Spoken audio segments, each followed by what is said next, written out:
General Bajwa और general Faiz security की meeting में आते थे हमें ब्रीफिंग देने, ये हमारे साथ नहीं बैठता था।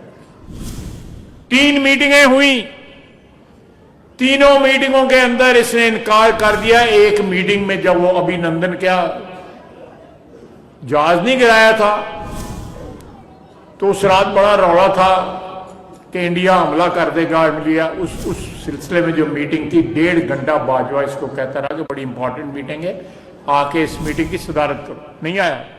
3 मीटिंगें हुई। अब कहता है कि मेरी पार्टी नहीं जाएगी तब तक मीटिंग के अंदर सिक्योरिटी किट में, जब तक मुझे नहीं लेके जाएंगे। आप देखें, तजादात देखें कि वो वक्त था वजीर आजम था और मीटिंगों में शिरकत नहीं करता था।